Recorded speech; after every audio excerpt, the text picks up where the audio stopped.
Hi, it's Carla again, and I am here telling you the story of my life. I'm telling you how my family changed my life. In the last video, I was sharing how my mother helped me become a mother, being my surrogate. When she was 54 years old, that's when she gave birth, when she was 54 years old. And now I'm going to tell you how my brother changed my life and how all this passion of talking about organ donations began for me. It was 2 years after my daughter had been born, and that last year was pretty hectic. I just remember lots of things happening. I remember anxiety, in and out, in and out, in and out of the hospital. So I needed a donor. My creatinine levels were spiking high. My GFR was very low.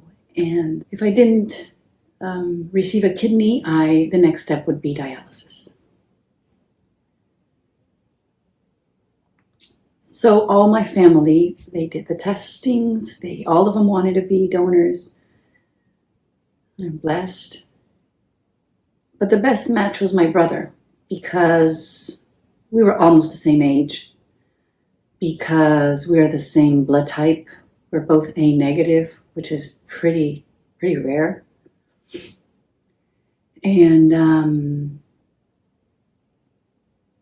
he came to me and said, I've spoken to the doctors. I'm your best candidate, and I want to do this. I just looked at him, hugged him, and asked him if he was sure, because this would change his life a little bit. He liked to party. And I told him that. I said, you're not going to be able to party as you used to, or as you usually do. And he hugged me and said, you know what, maybe it's what I need. Maybe I need to calm down. And there's nothing else to talk about. Like, this is it. It's happening, and we're doing this. I hugged him back and thanked him. And that's where our journey started.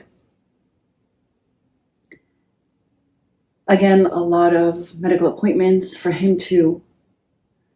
And they needed to do this angiograph. I think it's called like that. They had to check his arteries to see if everything was okay. And it wasn't a blood draw. It was more than that. So I went to see him that day with his favorite sandwich. And I said, how was it? Are you okay? Did it hurt? He just said, we're good to go. We're ready. Everything is fine. The doctors already said that we have the green light. And he was excited to doing this for me. And a couple of weeks later,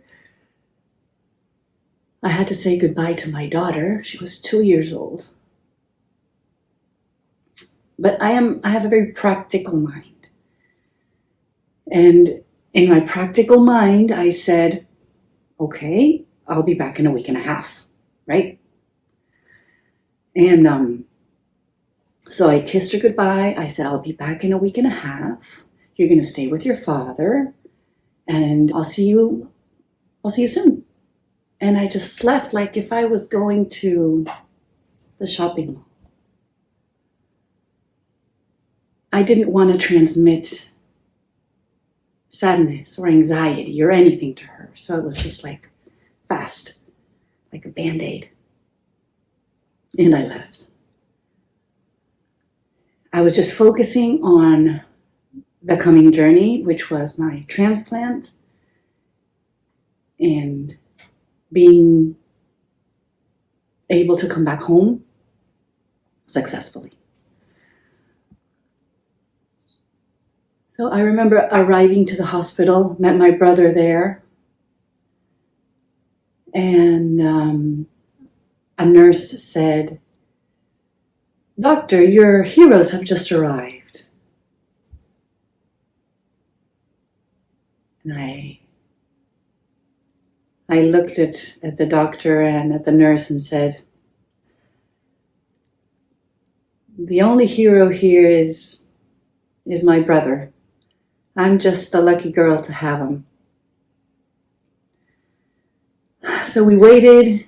We started doing some Sudokus, which I didn't know at the time. So he started teaching me how to do it. And they gave us our room.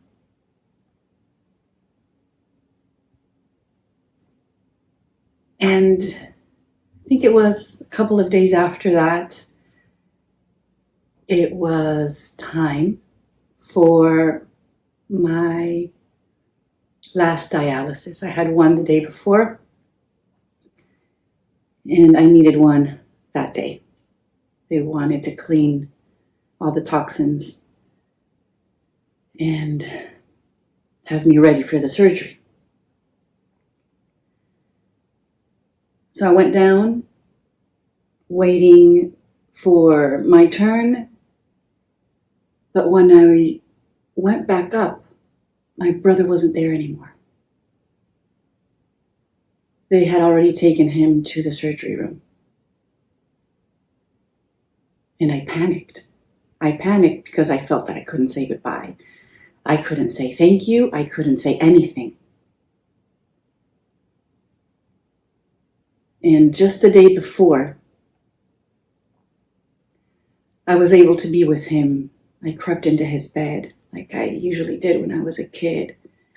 He always protected me so much, and he was also always a very nice brother. He didn't push me out or anything. And I was in his hospital bed where there were more people, but I just asked if I could be with him for a little bit. I told him that I was very thankful for what he was doing, and that I was scared that something would happen to him.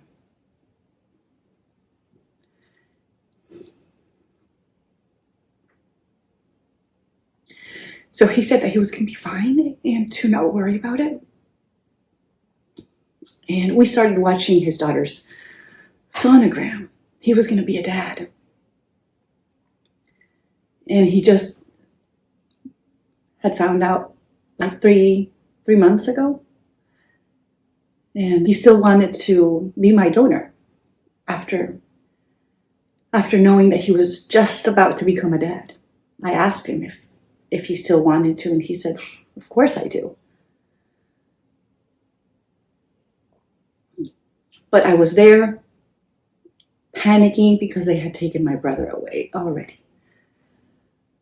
I started crying. A nurse came in. She tried to calm me down, but I just couldn't. So after a while, I was feeling better, and it was my turn. I remember I had my green hospital gown. They started taking me. I saw my family before I went into the operating room, and when I went in, it was like, "Where's my brother? Where's my brother?" So they told me he was in one of the operating rooms nearby, that he was still undergoing surgery. And then I can't remember anything else.